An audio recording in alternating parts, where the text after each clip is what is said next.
Bismillahirrahmanirrahim. Assalamualaikum warahmatullahi wabarakatuh.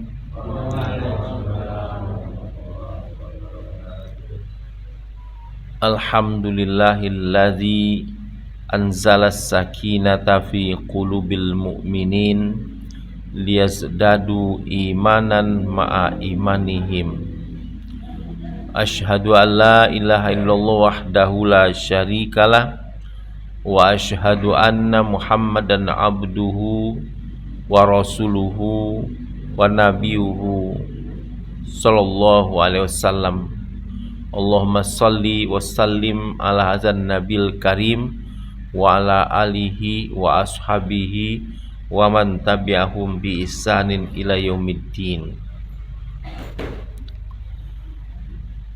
Ayyuhal hadirun rahimakumullah, al-ikhwa billah, bapak-bapak, ibu-ibu, jamaah yang dimuliakan Allah Subhanahu wa taala. Marilah kita memfokuskan pikiran kita, kemudian kita mengingat nikmat Allah Subhanahu wa taala yang kita terima setiap saatnya. Betapa banyak nikmat yang telah kita dapatkan dari Allah, dan kewajiban kita adalah mensyukuri nikmat itu. Allah memberikan nikmat kepada kita gratis, tidak membayar.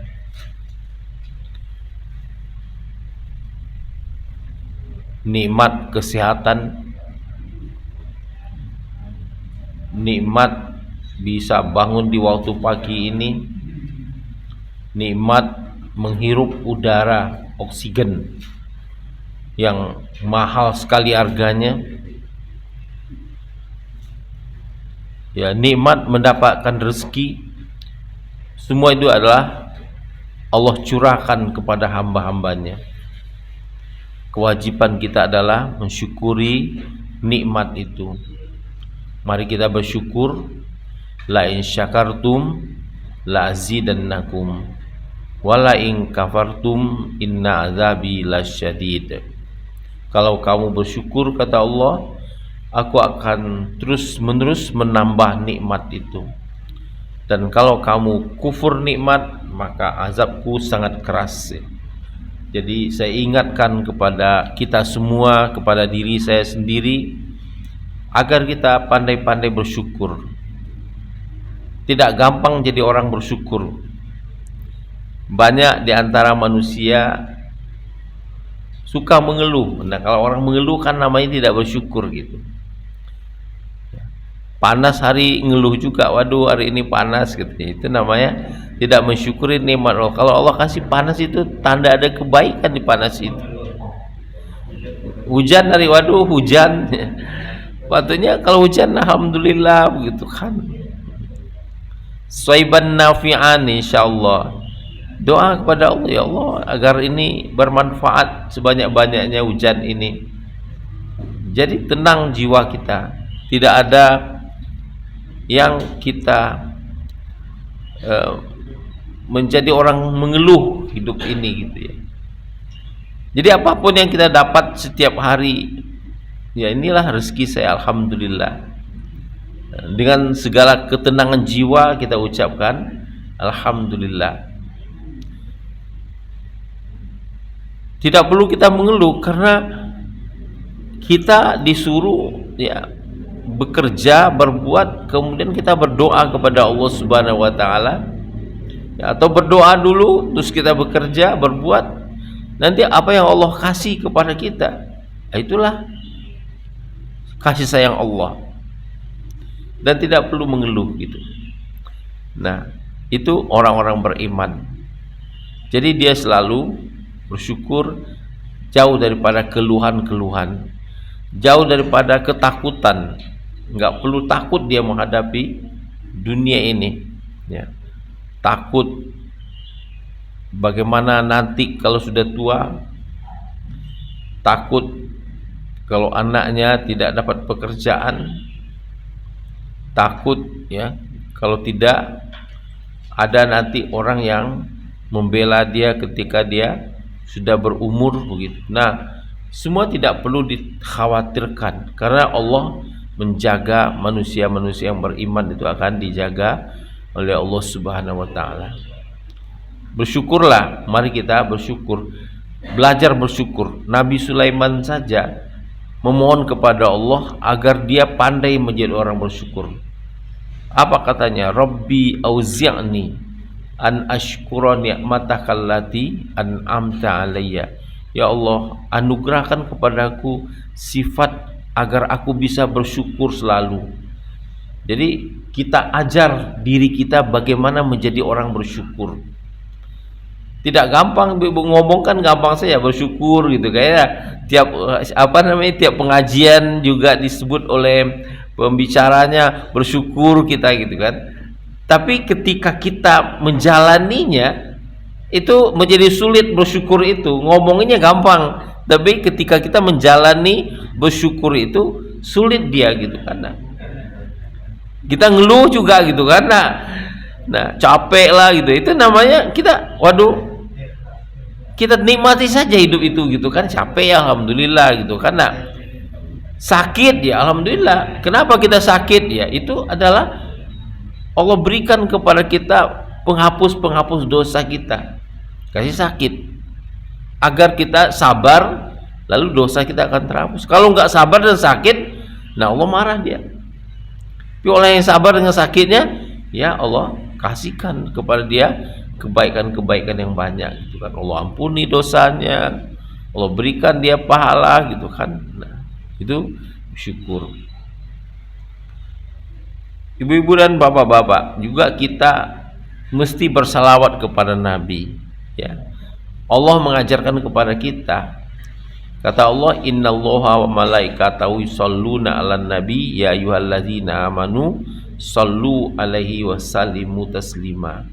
Ya, sesungguhnya Allah dan para malaikatnya memuji Rasulullah dengan bersalawat, memuji Rasulullah. Kalau Allah itu namanya memuji ya, memuji Rasul. Bersalawat kepada Rasul itu memuji Rasulnya. Wahai orang-orang yang beriman, sallu alaihi, maka bersalawatlah kamu kepadanya. Jadi kalau disebut nama Muhammad Rasulullah, kita langsung ucapkan sallallahu alaihi wasallam. Jangan ibu-ibu, bapak-bapak dengar nama Nabi diam saja, nggak boleh. Kita mesti mencintai Nabi itu melebihi mencintai diri kita sendiri.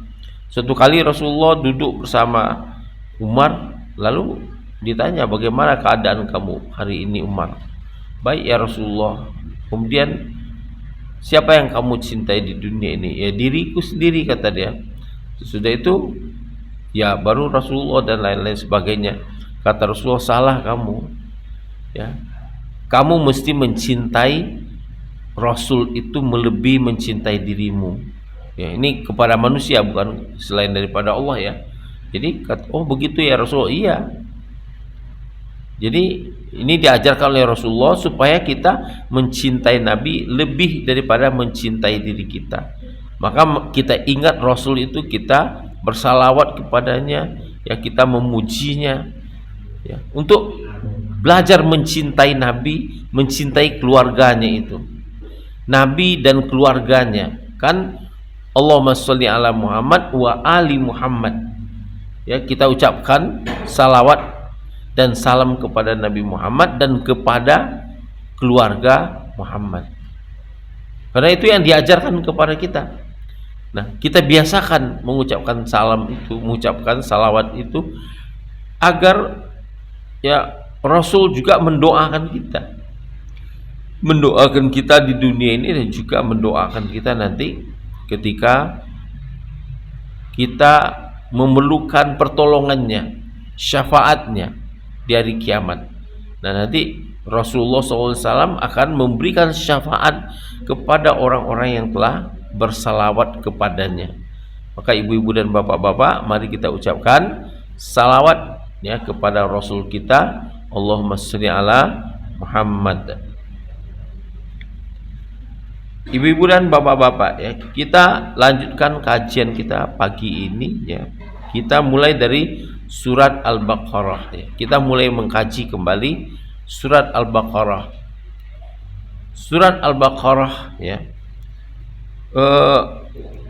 Semua ayat-ayatnya madaniyah ya, kecuali ada ayatnya yang diturunkan di apa namanya,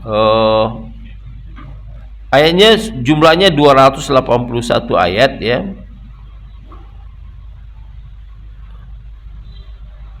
Ayat 286 ayat ya, 286 ayat.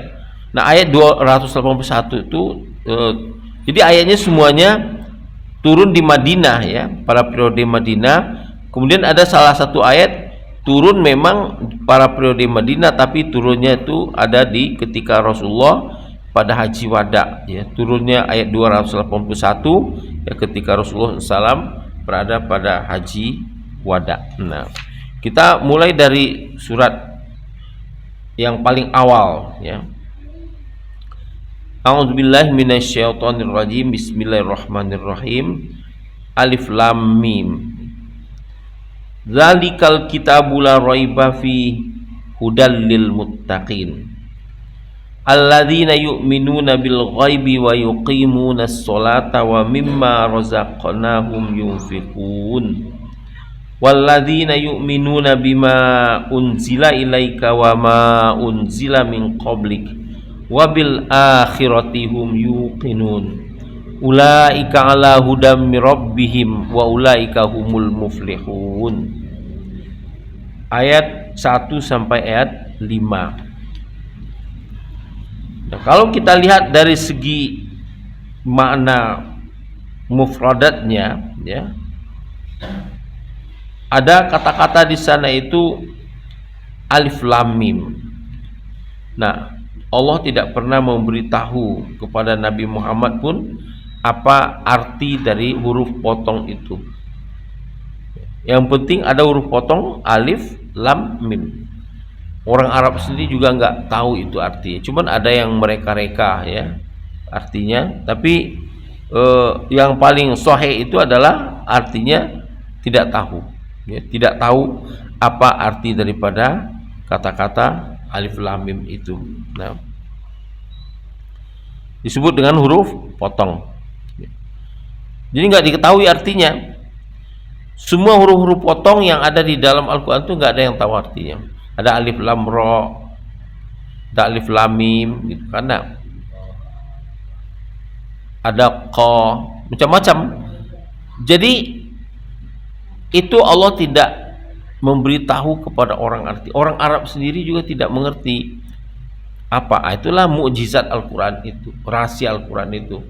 Jadi ada yang memang betul-betul tidak difahami. Jadi ada orang mencoba-coba menerjemahkannya, tapi itu tidak dari pendapat Rasulullah SAW, tidak disampaikan oleh Nabi arti daripada huruf-huruf potong itu. Maka kita terima saja huruf-huruf potong itu. Nah, kemudian ada disebut di sana kitab ya. Yang dimaksud kitab di sini itu ada Al-Qur'anul Azim. Jadi bukan kitab yang lain. Jadi kalau Allah mengatakan zalikal kitabu, kitab itu adalah Al-Qur'an. Yang dimaksudnya di sini adalah Al-Qur'an. Nah, jadi zalikal kitab itu adalah Al-Qur'an. Tidak ada kitab yang lain yang dimaksudkan oleh Allah Subhanahu wa taala kecuali adalah Al-Qur'an. La raiba fi ya. Tidak ada yang diragui di situ. Jadi isinya mutlak wajib untuk kita yakini sepenuhnya ya. Tidak ada keraguan sedikit pun tentang Al-Quran itu. Jadi nggak boleh ragu. Jadi kalau ada ayat-ayat umpamanya yang tidak sesuai dengan keinginan kita, jangan bilang bahwa ini kurang sesuai dengan saya ya, tapi ini pasti benar. Ada nggak ayat-ayat umpamanya yang tidak sesuai dengan selera manusia? Ya, ada saja. Allah umpamanya perintahkan semua manusia menutup auratnya, baik laki-laki ataupun perempuan, tutup aurat. Tapi banyak orang wanita tidak mau menerima ayat itu, lalu dia buka auratnya kan. Nah, ini ayat itu tidak sesuai dengan keinginan dia. Dia tidak boleh menyepelekan Al-Quran itu. Semua wajib kita lakukan. Nah, kita lihatlah umpamanya diri kita, kita tutup enggak aurat kita. Kita lihat istri kita, tutup enggak auratnya. Kita lihat anak kita, tutup enggak auratnya. Kita lihat mantu kita, tutup enggak auratnya. Kita lihat orang-orang yang ada di rumah kita, siapa saja dia, mungkin yang bantu kita di rumah, tutup enggak auratnya. Jadi semua mesti kita perhatikan bahwa itu mereka sudah menjalankan syariat. Kenapa? Karena nanti Allah minta pertanggungjawaban kepada kita. Kita sebagai orang yang bertanggung jawab, ya. Rasulullah kan bilang, kullukum ra'in wa kullukum mas'ulun ar-ra'iyati. Semua kamu pemimpin. Ya, khususnya kalau kita di rumah tangga, kita mimpin rumah tangga. Dan setiap kepemimpinan kamu akan diminta pertanggungjawabannya. Dari kecil sampai besar, semua Allah akan minta pertanggungjawabannya. Nah, apakah kita menjalankannya apa tidak? Ini jangan ibu-ibu, bapak-bapak umpamanya anggap remeh saja gitu, karena saya nggak ada masalah gitu kan, biarin aja kemerdekaan masing-masing anak saya. Nggak bisa. Ya, Allah nanti tuntut kita gitu, karena nggak bisa kita katakan kemerdekaan masing-masing dihormati ya. Ya, di dunia kita boleh ngomong gitu, tapi di akhirat nanti Allah akan minta pertanggungjawabannya. Wahai manusia, kenapa kalian melanggar syariat-syariatku dengan sengaja gitu kan? Ya, kamu tahu aturan-aturan. Nah, kemana kita mau mengelak lagi? Kita akan malu kan? Gak bisa ngelak. Mulut kita bahkan tidak bisa bicara. Ya, nanti akan bicara mata kita, kaki kita, ya, tangan kita yang akan berbicara semua. Karena itu tidak akan berbohong dia. Yang bisa berbohong-bohong itu kan lidah kita. Makanya lidah tuh dikunci gitu oleh Allah Subhanahu wa taala, yang akan menjadi saksi. Itulah dia yang tidak pandai berbohong, yang jujur itu kan menjadi saksi nantinya. Kemudian ada kata-kata hudan. Hudan itu artinya kan hidayah. Sebelumnya kita di dalam surah Al-Fatihah kita sudah mengkajikan ada hidayah itu terbagi dua, ya. Satu hidayah umum, satu lagi hidayah khusus gitu kan. Hidayah umum ini ada 4 kan. Ada hidayah fitrah kita, ada hidayah insting kita, ada hidayah akal, dan ada hidayah agama. Nah, kemudian hidayah khusus itu adalah hidayah yang sifatnya pertolongan Allah, yaitu taufik dan maunah Allah Subhanahu wa taala. Nah, ini hanya dimiliki oleh Allah Subhanahu wa taala. Kita ditolong oleh Allah Subhanahu wa taala untuk bisa bangun pagi, itu namanya hidayah maunah Allah Subhanahu wa taala. Ya. Tidak semua orang bisa bangun pagi, Pak, ya. Enggak semua orang bisa bangun malam. Ya. Jadi kalau ibu-ibu, bapak-bapak umpamanya Allah bangunkan di waktu malam, nah itu suatu keistimewaan. Berarti itu sudah dikasih hidayah oleh Allah Subhanahu wa taala. Dikasih maunah, kasih pertolongan gitu kan, sehingga terbangun kita. Kenapa bisa? Ya itulah pertolongan Allah Subhanahu wa taala. Datang saja malaikat untuk membangunkan gitu kan pada waktu itu. Cuman masalahnya apakah kita kadang-kadang mau bangun atau tidak kan? Kadang-kadang kan orang lagi capek lalu dipilihlah tidur gitu kan. Nah, tidurlah dia kembali. Dia kalau sudah tidur nanti tiba-tiba bangunnya sudah subuh. Ya kalau subuh nggak apa-apa juga, tapi kalau dia lewat lagi gimana? Jadi sudah tidak ke masjid itu, dah sholatnya udah terlambat gitu. Nah, sholat cepat-cepat pula sendiri. Nah, akhirnya apa? Sholat membawa kemurkaan Allah. Wawailul lil musallin kan? Sholat yang lalai, ya, sholat yang tidak bermanfaat. Jadi jangan sampai, kalaupun bapak ibu terlambat umpamanya, sholatnya jangan dicepat-cepatkan, tetap pada sholat yang benar gitu, karena sholat yang menghadap kepada Allah Subhanahu Wa Taala. Ibu-ibu dan bapak-bapak yang dimuliakan oleh Allah Subhanahu Wa Taala. Jadi petunjuk Allah, hidayah Allah itulah yang disebut ya hudan di sini ya. Jadi kalau kita mendapatkan petunjuk, itulah petunjuk yang diberikan oleh Allah Subhanahu Wa Taala untuk orang bertakwa. Nah, orang-orang bertakwa itu orang-orang yang menjaga diri mereka sendiri dari apapun yang membawa kemudaratan ya.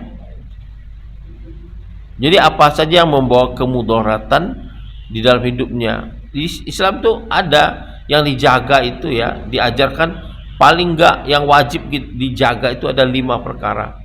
Ya. Pertama, Islam itu membawa manusia kepada hal-hal yang bagaimana memelihara yang 5 ini. Memelihara agama. Jadi agama ini mesti dipertahankan oleh orang yang beragama Islam. Apapun tidak boleh kita mengelak. Kita wajib mempertahankan agama Islam itu. Ya, nggak boleh dia diserang orang. Kita mesti marah kalau ada orang nyerang. Kita mesti marah kalau ada orang yang melecehkan agama kita. Jangan seperti orang orang-orang yang bukan Islam ya, agamanya lecehkan, biar aja kata dia. Kalau dikasih apa-apa dipukul kita pipi kanan kita, pipi kiri kasih pipi kanan, Islam tidak mengajarkan begitu. Kalau agamanya kita dilecehkan orang, nabi kita lecehkan orang, dilawan ya, dilawan. Makanya dulu ada orang menghina Islam, menghina agama Islam, menghina ayat ya, seperti dikerjakan oleh Ahok. Kenapa umat Islam marah? Ya karena memang mesti dipertahankan. Jadi orang-orang yang hatinya sudah tertutup, yang ada penyakit dalam hatinya, ya mereka tidak akan marah kalau agamanya dimainkan orang. Itu hatinya sudah tertutup. Dia muslim tapi hatinya tertutup. Tapi kalau orang-orang muslim yang ada hidayah, yang bertakwa dia kepada Allah, ya itu dijaga, agama dijaga. Nyawa kita juga dijaga. Nggak boleh nyawa kita itu digampangkan oleh orang untuk membunuhnya, nggak boleh. Bahkan kita mempertahankannya. Kalau ada orang membunuh kita, kita boleh membunuh dia. Karena itu mempertahankan nyawa. Nggak boleh ada orang lain secara gampang untuk menyerang kita. Pertahankan. Siapa yang mati ya, man mata li nafsiha wa huwa syahid. Siapa yang mati karena mempertahankan nyawanya, dia syahid. Man mata li dinihi ya, siapa yang mati karena mempertahankan agamanya, wa huwa syahid. Dia juga syahid. Kemudian yang ketiga, mempertahankan kehormatan. Ya.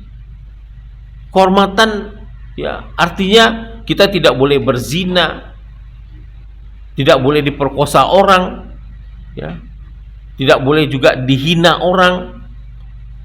Nah, kita pertahankan itu. Jadi orang-orang yang tidak mau mempertahankan kehormatannya, makanya ditutup auratnya. Itu dalam rangka mempertahankan kehormatan. Kalau dia membuka-buka auratnya, berarti dia tidak memiliki kehormatan hidup. Ya. Kemudian mempertahankan akal. Akal itu mesti kita jaga dia. Maka tidak boleh narkoba, ya, itu merusak akal. Termasuk rokok itu merusak akal orang. Orang yang kalau merokok itu akalnya sedikit kurang sehat itu. Ada yang merokok enggak? Ya, kalau ada anak-anak ibu yang merokok itu, ya, uang dibakar-bakarin kan gimana itu? Kan tidak sedikit. Dan penyakit itu dia menghirup penyakit ke dalam tubuhnya, kan kurang sehat akalnya itu. Sama, makanya narkoba yang lain juga akan merusak akal kita.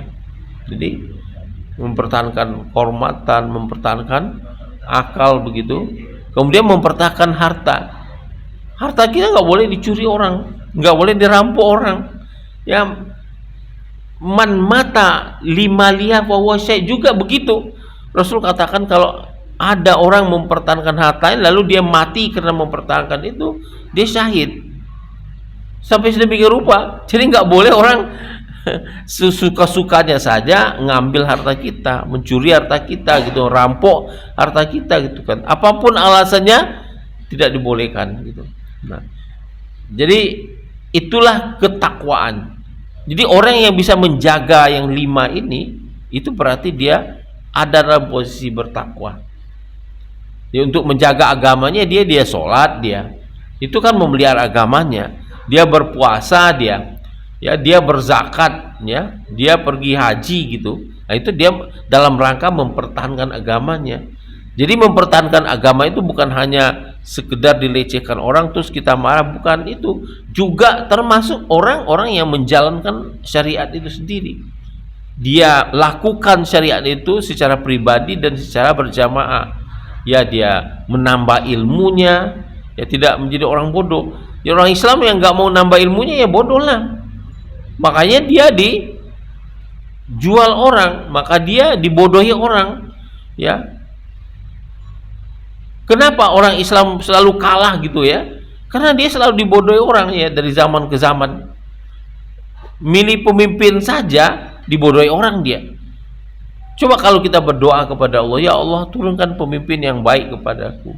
Nanti Allah kasih taufik dan hidayah. Ya. Kemudian kita akan diajarkan bagaimana otak kita ini berpikir, hati kita ini berpikir, ini orang ini baik nih. Saya perlu pilih dia gitu kan. Gitu. Masa orang yang kerjain nonton film seks gitu itu yang mau jadi pemimpin untuk orang Islam, bahaya gitu kan. Nah, nanti orang semuanya disuruh nonton film seks aja tiap hari itu. Nah, anak diajarin nanti. Ya alasannya saya sudah dewasa gitu. Nggak bisa begitu. Kata dokter ahli saraf itu, orang yang suka nonton itu sarafnya rusak. Kalau rusak sarafnya, dia tidak bisa bekerja dengan baik. Nah, itu dokter ahli saraf ngomong.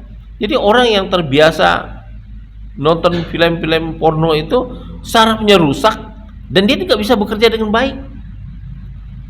Nggak bisa karena dia rusak saraf itu, lapisan sarafnya itu sudah rusak begitu. Itu kata ahli saraf ya, bukan saya ngomong. Ya, dokter-dokter ahli saraf yang ngomong begitu kan. Nah, ibu-ibu dan bapak-bapak ya, juga orang-orang bertakwa itu melaksanakan perintah Allah ya. Apa saja yang diperintahkan Allah kepada dia itu dia laksanakan. Itulah orang bertakwa itu, dan menjauhi larangan Allah Subhanahu wa taala. Jadi apa yang diperintahkan Allah dia laksanakan, apa yang larang dia jauhi. Ya. Perintahkan berbuat baik ya, amal soleh gitu kan. Maka dia beramal soleh. Apa amal solehnya? Banyak amal soleh yang bisa dibuatnya, mulai dari dalam rumahnya sendiri dia bisa melakukan amal soleh. Ya, dari yang kecil, nyapu rumah, bersihkan rumah, cuci piring, nolong istrinya, atau istri begitu juga nolong suaminya di dalam melakukan pekerjaannya, nyusun bukunya, apa semuanya itu amal-amal soleh saja. Ya, itu yang kita ambil dari yang paling mikro. Nanti yang lebih besar daripada itu, nolong tetangga kita, nolong orang susah, orang miskin, ya. Jadi Muhammadiyah itu dulu didirikan oleh Kiai Haji Ma'dahlan itu mulai dari situ, nolong orang-orang yatim, orang miskin. kajinya nggak berubah, kaji surah Al-Maun terus ya, sampai berbulan-bulan kaji, kok itu aja ya. Kita baru ngomongin, baru paham, tapi belum melakukan. Nah, sampailah bikinkan panti asuhan, sampailah membantu orang miskin ya, membantu anak yatim, nah, mengobati orang sakit. Nah, itu amal-amal soleh kita semuanya. Kita bangun sekolah, itu apa? Untuk orang dapat pendidikan di situ, orang dapat pekerjaan di situ, ya. Yang bangunnya dapat apa? Ya amal solehnya. Minta nanti dari Allah Subhanahu Wa Taala, Allah berikan banyak kepada dia kemudahan hidup. Kita nggak cari apa-apa di sana, kita minta apa? Nih, setiap hari Pak Subagio ini mikirin gimana menyelesaikan bangunan-bangunan di Muhammadiyah. Itu apa? Ya, itu cari redha Allah. Nanti Allah kasih banyak kepada kita di akhirat nanti. Di dunia bisa saja nggak dapat apa-apa kita, nggak dapat apa-apa di dunia ini. Tapi di akhirat itu pasti. Nah, itu yang diajarkan amal soleh itu. Jadi kita melakukan amal-amal yang diperintahkan oleh Allah Subhanahu Wa Taala, menolong tetangga kita, menolong orang miskin, menolong sahabat kita, menolong karib kerabat kita, yang susah kita tolongin, ya, yang nggak bisa bekerja dicarikan pekerjaan, yang nggak bisa belajar kita carikan dia tempat belajar yang baik, begitu kan. Kalau perlu kita yang ikut mengajarnya. Itu semuanya amal-amal soleh yang tidak ada batasnya. Mau saja kita bergerak, ada amal solehnya. Termasuk kita nih mengimarahkan masjid, itu amal soleh. Undang bapak-bapak, ibu-ibu ngaji, nambah ilmu, terus tingkatkan ilmu supaya kita nggak ditipu orang, supaya kita tidak dibodohi orang, supaya kita menjadi orang yang lebih dekat terus kepada Allah Subhanahu Wa Taala. Jadi kalau orang semakin banyak ilmunya untuk mendekatkan diri kepada Allah, pasti dia dekat kepada Allah, nggak menjauh. Tidak ada orang-orang yang berilmu dengan Al-Quran lalu dia menjauh daripada Allah, kecuali dia disesatkan oleh setan, gitu kan. Nah, ada nggak orang disesatkan oleh setan? Ya ada juga. Tapi pada umumnya orang-orang yang menuntut ilmu Al-Quran, ilmu hadis, kemudian dia mendekatkan diri kepada Allah, dia tidak akan jauh dari Allah, pasti dia akan dekat kepada Allah. Nah, kemudian ada kata-kata yu'minun, ya, beriman kepada Allah. Jadi beriman kepada Allah itu apa? Wa tasdiqul jazim, ya.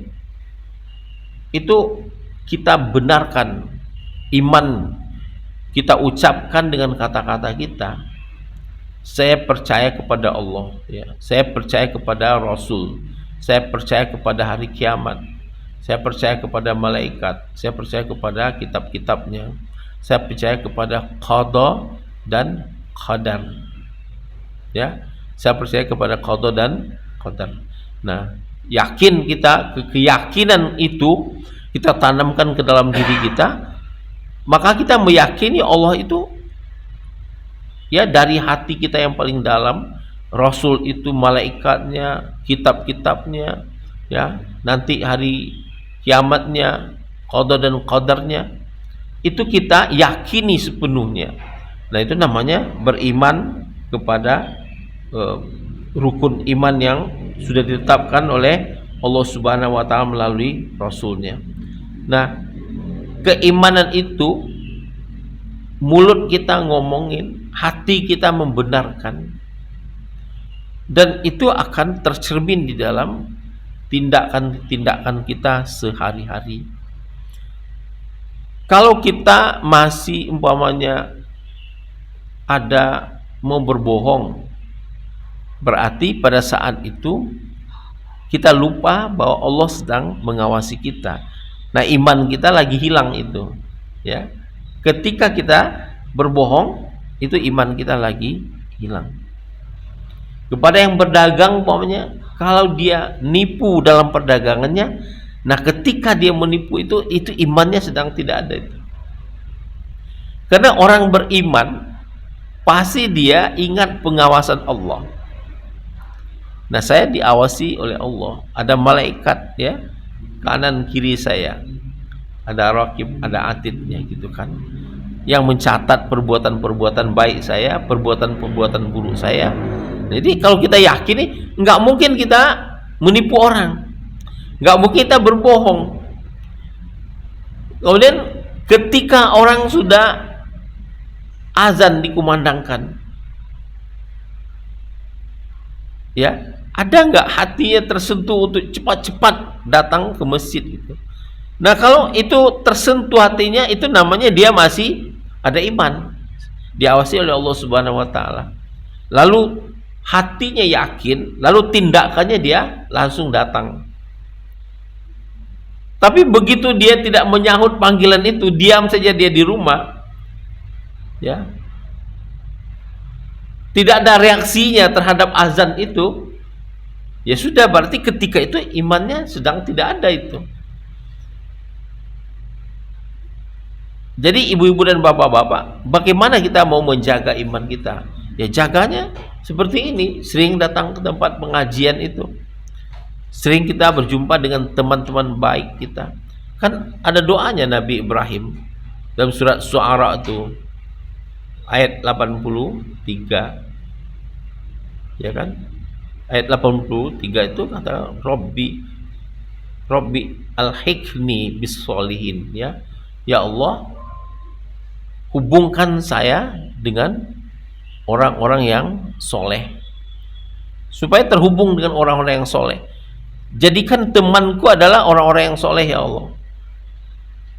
Jadi teman kita yang benar-benar teman itu memang orang-orang yang soleh. Itu yang jadi teman. Kalau bukan orang soleh, itu bukan teman yang sebenar teman. Itu teman kita ngomong-ngomong aja, ya. Sebab ibu-ibu dan bapak-bapak, kita ini roh kita, kata Rasulullah, arwahul mukmin jannada mujannada. Roh orang-orang mukmin itu terhubung antara satu dan yang lain.